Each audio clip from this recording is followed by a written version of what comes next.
विधानसभा में बोले सीएम योगी आदित्यनाथ, कहा महाकुंभ पर फैलाई जा रही अफवाह, 56 करोड़ लोगों की आस्था से खिलवाड़ हो रहा, 56 करोड़ से अधिक लोगों ने स्नान किया।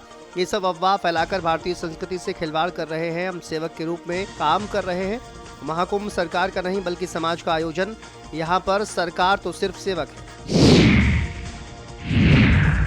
लखनऊ में सपा अध्यक्ष अखिलेश यादव का बयान, कहा जो अपने आप को साध कर चले वो साधु, क्या सीएम खुद को साध कर चल रहे हैं? सीएम को भाषा से कोई लेना देना नहीं। महाकुंभ के खिलाफ तो कोई भी नहीं है। भागदड़ कैसे हुई, लोगों की जान कैसे गई? पॉल्यूशन बोर्ड की रिपोर्ट, सीएम को पता थी इसलिए कपड़े पहनकर स्नान कर रहे थे, लेकिन पता होना चाहिए कपड़ों से बैक्टीरिया नहीं रुकता। जिनकी जान गई उनके परिवार की मदद हो। कल्पवासी बड़े पैमाने पर बीमार हो रहे हैं।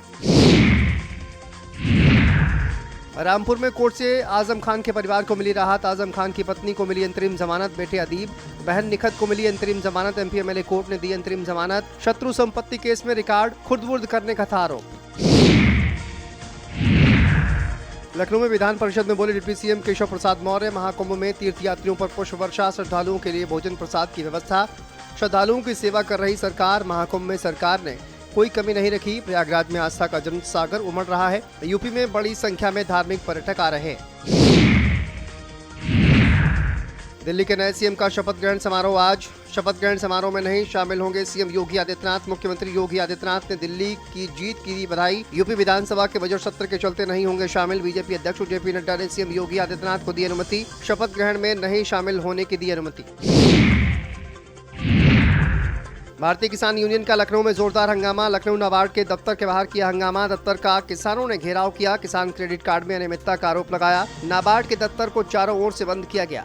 किसान नेता हरिनाम सिंह के नेतृत्व में हुआ प्रदर्शन। मांगे न पूरी होने पर बड़े आंदोलन की चेतावनी। दिल्ली की कानून व्यवस्था पर बोले मनीष सिसोदिया, अपराधियों के मन में नहीं है कोई डर। अब केजरीवाल को गाली देने से नहीं चलेगा काम। बीजेपी को कानून व्यवस्था पर करना है काम। लखनऊ में सपा के बागी विधायक अभय सिंह का बयान, सनातन गर्व की बात है। अल्पसंख्यक महिलाएं सरकार में खुश हैं। एक ही जाति धर्म के लिए योजनाएं नहीं है, सभी लोगों को योजनाओं का मिल रहा लाभ। लखनऊ में सपा के बागी विधायक राकेश सिंह का बयान, सदन शुरू होने से पहले हंगामा हो रहा, विरोध प्रदर्शन की नई परंपरा शुरू हुई है, विधायक अपनी बात सदन में रखें। लखनऊ में आप सांसद संजय सिंह का बयान, योगी जी 4 मिनट 28 सेकंड सदन में बोले उर्दू के खिलाफ। दिए भाषण में 9 उर्दू के शब्द बोले। योगी जी ने खुद अपने भाषण में 9 उर्दू के शब्दों का किया इस्तेमाल। लखनऊ में महाकुंभ को लेकर बोले विधायक मनोज पांडे, कहा ममता बनर्जी ने मां गंगा को अपमानित किया। विपक्ष ने सदन की गरिमा को गिराया। विपक्ष ने अवधी, ब्रज, बुंदेली भाषा का किया अपमान। लखनऊ में सपा विधायक अतुल प्रधान का बयान सामने आया, बीजेपी किसान विरोधी सरकार है और बिजली का निजीकरण किया जा रहा है। सरकार किसानों के विरोध में क्यों है? लखनऊ में सपा महासचिव शिवपाल यादव का एक्स पर पोस्ट, सरकार के दावों की पोल खुल गई। गंगा स्नान से पहले पानी शुद्ध करने का दावा था। शिवपाल ने सीपीसीबी की रिपोर्ट का जिक्र किया। पानी में फीकल बैक्टीरिया तय सीमा से अधिक। ये डबल इंजन सरकार है या डबल इन्फेक्शन की सरकार? देहरादून में धामी कैबिनेट की बैठक में भू कानून को मंजूरी। या बजट सत्र में पेश किया जाएगा भू कानून बिल।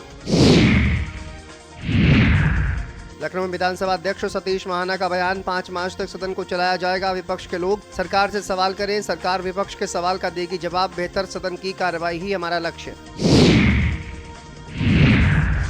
लखनऊ में आबकारी मंत्री नितिन अग्रवाल का ट्वीट, सनातन का विरोध विपक्ष का मुख्य एजेंडा। ममता बनर्जी ने हिंदुओं का अपमान किया। महाकुंभ को मृत्यु कुंभ कहना हिंदुओं का अपमान।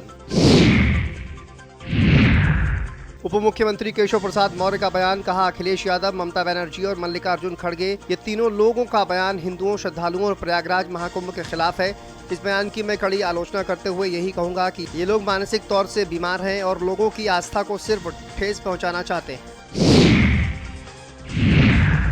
फीकल बैक्टीरिया रिपोर्ट पर मुख्यमंत्री योगी आदित्यनाथ का बयान, कहा त्रिवेणी के पानी की गुणवत्ता पर सवाल उठ रहे हैं। संगम और उसके आसपास के सभी पाइप और नालों को टेप कर दिया गया है। पानी को शुद्ध करने के बाद ही छोड़ा जा रहा। उत्तर प्रदेश प्रदूषण नियंत्रण बोर्ड पानी की गुणवत्ता बनाए रखने के लिए लगातार निगरानी कर रहा है। आज की रिपोर्ट के अनुसार संगम के पास बीओडी की मात्रा 3 से कम है और घुलित ऑक्सीजन 8 से 9 के आसपास है। राजस्थान के मुख्यमंत्री भजनलाल शर्मा ने कहा, आज हमारी उप मुख्यमंत्री और वित्त मंत्री दिया कुमारी ने प्रधानमंत्री मोदी के विजन और राजस्थान की जनता से हमने संकल्प पत्र में किए वादों के अनुसार बजट प्रस्तुत किया है। हमने 50% से ज्यादा संकल्प पत्र 1 साल में पूरा करने का काम किया। भाजपा नेता सुधांशु त्रिवेदी ने कहा, भारतीय संस्कृति की सामाजिक समरसता, आध्यात्मिक श्रेष्ठता और वैज्ञानिक प्रामाणिकता के बीच महाकुंभ पर लगातार विपक्षी नेताओं द्वारा जिस प्रकार के बयान आ रहे हैं उसमें ममता बनर्जी का बयान निंदनीय और भर्त्सना के योग्य है। ये इंडी गठबंधन की हिंदू धर्म के प्रति नफरत और हिकारत को दिखाता है। महाकुंभ पहुंचे जीतन राम मांझी ने बयान दिया, बोले अनगिनत लोग यहां पहुंच रहे हैं, करोड़ों लोग गंगा में डुबकी लगा रहे हैं। भगवान सबको सद्बुद्धि दे। हम योगी सरकार की प्रशंसा करते हैं। संसार के लोगों को हम कहना चाहते हैं कि वे भारत से सीखें कि करोड़ों लोग कैसे एक साथ रह सकते हैं। पश्चिम बंगाल की सीएम ममता बनर्जी पर बरसे हरियाणा सरकार में मंत्री अनिल विज, बोले हमारे देश का विपक्ष लगातार सनातन पर कर रहा प्रहार। सनातन के लिए इस समय लोगों में उत्साह है, उन्हें अंदाजा नहीं है। अब तक 55 करोड़ लोग वहां कर चुके हैं स्नान। ममता बनर्जी के बयान पर बोले एमपी के सीएम मोहन यादव, कहा उनके द्वारा बहुत ही निम्न स्तरीय भाषा का इस्तेमाल किया गया। आस्था, श्रद्धा और विश्वास का कुंभ होता है। उनका ये कहना कि ये मृत्यु कुंभ है, उनकी मानसिकता को दिखाता है। जनता आने वाले समय में उन्हें सबक सिखाएगी। ममता बनर्जी पर बोले डिप्टी सीएम ब्रजेश पाठक, कहा ममता बनर्जी का बयान बहुत ही निंदनीय है। जितनी निंदा की जाए कम। केवल तुष्टीकरण की राजनीति के तहत मुस्लिमों को खुश करने के लिए विपक्षी नेता बयानबाजी कर रहे हैं। समय आने पर जनता इसका मुंहतोड़ जवाब देगी। पश्चिम बंगाल में ममता बनर्जी का सुपड़ा साफ हो जाएगा।